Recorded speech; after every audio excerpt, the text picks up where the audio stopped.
Hello everyone, we are from Group 7 and we would like to present a presentation about intonation.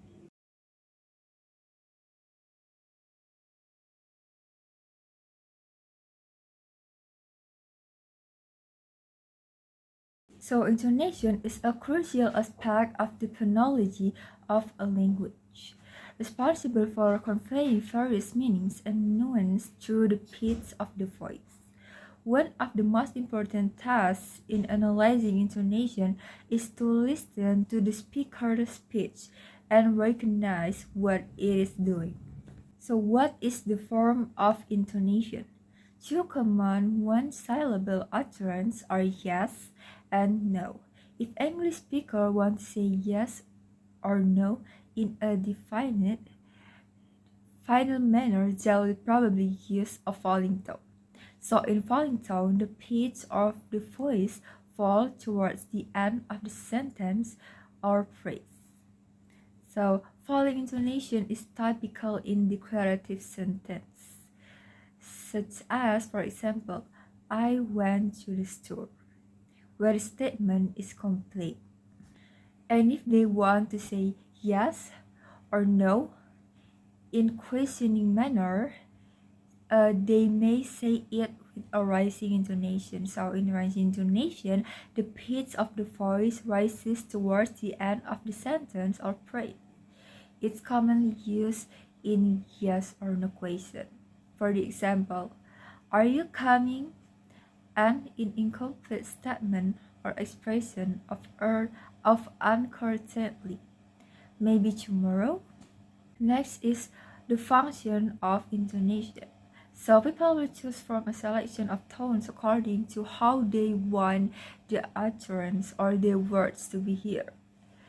And it is implied that listener will hear a one syllable spoken in different tone because it sounds different in some way.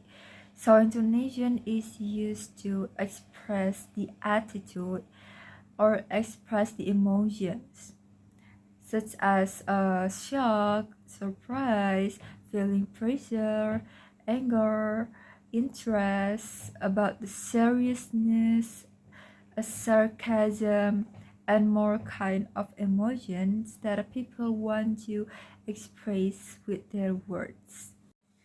So, tone and tone language. So, these are three kind of tone in tone language. The first one is level tone.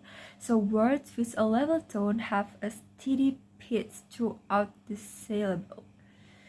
The level can be high, mid, or low.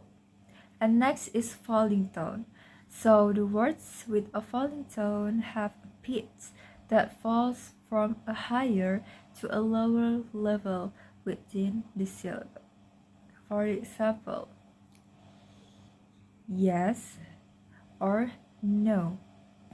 And the last one is rising tone.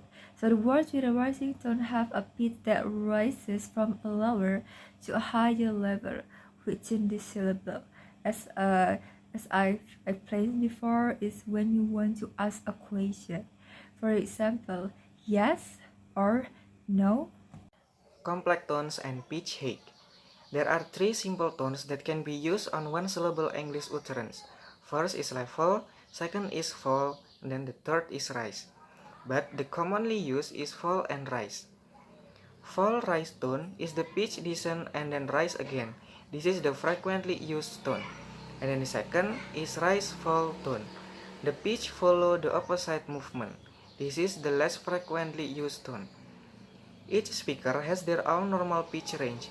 Pitch range is a top level which is the highest pitch normally used by the speaker, and a bottom level that the speaker pitch normally not go below. As you can see, this is the diagram of a normal unemphatic and strong emphatic. Some function of English tones. So there are 5 function of English tones. The first in the fall tone. This is the tone about which least need to be said and which is usually regarded as more or less natural. The fall could be said to give an impression of finality. Then the second is rise tone. In variety of ways, this tone convey an impression that something more is to follow to a series of instruction or direction, and implies readiness to present some new information. Then the third is fall-rise tone. In the present context, we will only consider one very simple one, which could perhaps be described as limited agreement or response with reservation.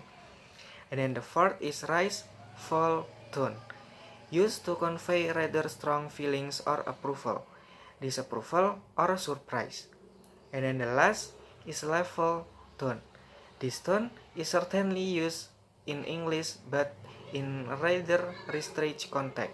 It almost always conveys a feeling saying something routine, uninteresting, or boring. Tones on other words. So here is the example of tones on other words. The underlined syllable carry a tone from its tone on words. The first is fall, usually suggests a final or definite feelings. For example, stop, 80, again. And then the second is rise, often suggesting a question. Sure, really, tonight. Fall rise, often suggesting uncertainty or hesitation. Some, nearly, perhaps. And then the last is rise fall, often sound surprised or impressed. Oh, lovely, immense. Tone unit. Languages such as English are sometimes called intonation languages. In tone languages, the main supersegmental contrastive unit is the tone, which is usually linked to the phonological unit that we call the syllable. For the purposes of analyzing intonation, a unit generally greater in size than the syllable is needed, and this unit is called the tone unit. Structure of the tone unit. The head. We can find the same tonic syllable in a long utterance, still of one tone unit. The rest of the tone unit is called the head. An example, give me those. The pre-head. When there is no head, an example, no stressed syllable preceding the tonic syllable, as in this example, in an hour. When there is a head, as in this example, in a little less than an hour. The tail. Any syllables between the tonic syllable and the end of the tone unit are called the tail. Look at it. What did you say? Both of them were here. Pitch possibilities in the simple tone unit. In linguistics, a tone unit refers to a stretch of speech that is typically pronounced on one breath and is marked by a single intonation pattern. In simple tone units, there are several pitch possibilities that can convey different meanings. Here are some of them: rising tone, falling tone, level tone, falling rising tone, rising falling tone, high level tone, low level tone, and craggy tone.